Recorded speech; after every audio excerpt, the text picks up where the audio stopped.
सरयू नदी के किनारे बसा एक शहर जिसका नाम संस्कृत में अर्थ है जिसे युद्ध से जीता न जा सके। यह शहर हजारों सालों से हिंदू आस्था का केंद्र रहा है। वाल्मीकि रामायण कहती है कि यहीं जन्मे थे मर्यादा पुरुषोत्तम राम, और इसी आस्था के इर्द गिर्द घूमती है एक ऐसी कहानी जो 500 साल पुरानी है, जिसमें लाखों दिल धड़के, अदालतें थकीं और आखिरकार एक मंदिर खड़ा हुआ। बात है 1528 की। मुगल सम्राट बाबर के सेनापति मीर बाकी ने अयोध्या में एक मस्जिद बनवाई, बाबरी मस्जिद। हिंदू समाज का कहना था कि यह मस्जिद ठीक उसी जगह बनाई गई जहां राम का जन्म हुआ था, जहां पहले एक मंदिर था। यह दावा सदियों तक सुलगता रहा। 1853 में पहली बार इस जगह को लेकर खुला सांप्रदायिक तनाव फूटा। अंग्रेजों ने 1859 में एक बाड़ लगाकर दोनों पक्षों को अलग कर दिया, हिंदुओं को बाहरी हिस्सा, मुसलमानों को अंदर। लेकिन यह बाड़ दिलों की दूरी नहीं पाट सकी। आजादी के बाद भी यह विवाद थमा नहीं। 1949 में विवादित ढांचे के अंदर राम की मूर्तियां प्रकट हुई। हिंदुओं ने कहा चमत्कार हुआ, मुसलमानों ने कहा मूर्तियां रखी गईं। सरकार ने ताला लगा दिया। मामला अदालत में गया। 1950 में पहला दीवानी मुकदमा दायर हुआ। फिर 1961 में सुन्नी वक्फ बोर्ड ने भी दावा ठोका। साल दर साल, दशक दर दशक अदालतों में बहसें होती रहीं।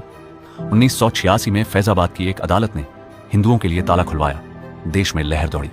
फिर 1989 में विश्व हिंदू परिषद ने शिलान्यास किया। राजनीति और आस्था एक दूसरे में घुलने लगी। और फिर आया वो दिन, 6 दिसंबर 1992। लाखों कार्यसेवक अयोध्या में थे और उस दिन बाबरी मस्जिद का गुंबद जमीन पर आ गया। पूरा देश हिल गया, दंगे हुए, जांच आयोग बने। लिब्रहान आयोग ने 17 साल बाद अपनी रिपोर्ट दी। लेकिन सवाल वही रहा, इस जमीन का मालिक कौन? 2010 में इलाहाबाद हाई कोर्ट ने फैसला दिया, जमीन 3 हिस्सों में बांटो। तीनों पक्ष सुप्रीम कोर्ट गए और फिर आया 9 नवंबर 2019। भारत के मुख्य न्यायाधीश रंजन गोगोई की अध्यक्षता में 5 जजों की संविधान पीठ ने सर्वसम्मति से फैसला सुनाया। पूरी 2.77 एकड़ विवादित जमीन राम मंदिर के लिए। सुन्नी वक्फ बोर्ड को अयोध्या में ही 5 एकड़ अलग जमीन। अदालत ने माना कि भारतीय पुरातत्व सर्वेक्षण की रिपोर्ट बताती है कि मस्जिद के नीचे एक पूर्व हिंदू संरचना के अवशेष मौजूद थे।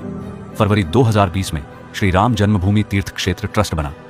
निर्माण की जिम्मेदारी इसी ट्रस्ट को दी गई। 5 अगस्त 2020 भूमि पूजन। प्रधानमंत्री नरेंद्र मोदी ने पहली ईंट रखी। 175 किलो चांदी की एक विशेष ईंट। पूरा देश टेलीविजन से जुड़ा था। मंदिर का डिजाइन बनाया गुजरात के प्रसिद्ध वास्तुकार चंद्रकांत सोमपुरा ने, जिनके परिवार ने 15 पीढ़ियों से मंदिर निर्माण किया है। शैली चुनी गई नागर, उत्तर भारत की शास्त्रीय मंदिर स्थापत्य शैली। पत्थर आया राजस्थान के बंसी पहाड़पुर से, गुलाबी बलुआ पत्थर। खास बात यह कि इस पूरे निर्माण में लोहे का एक टुकड़ा भी नहीं लगाया गया। मंदिर 3 मंजिला है, ऊंचाई लगभग 161 फीट और पूरा परिसर फैला है 70 एकड़ में। 22 जनवरी 2024 प्राण प्रतिष्ठा। प्रधानमंत्री मोदी ने रामलल्ला की मूर्ति में प्राण प्रतिष्ठा की। करोड़ों हिंदुओं के लिए यह पल वो था जिसका इंतजार पीढ़ियों ने किया था। पूरे देश में दिए जले, मिठाइयां बंटी। यह मंदिर सिर्फ पत्थरों से नहीं बना, यह बना है 500 साल की आस्था से, 70 साल की कानूनी लड़ाई से, लाखों लोगों के सपनों से और एक ऐसे फैसले से जो भारत के इतिहास में हमेशा के लिए दर्ज हो गया।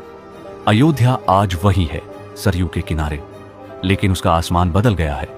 दोस्तों, अगर ये वीडियो आपको पसंद आई हो तो इसे एक लाइक जरूर दें और कमेंट करके बताएं कि आपको ये कहानी कैसी लगी।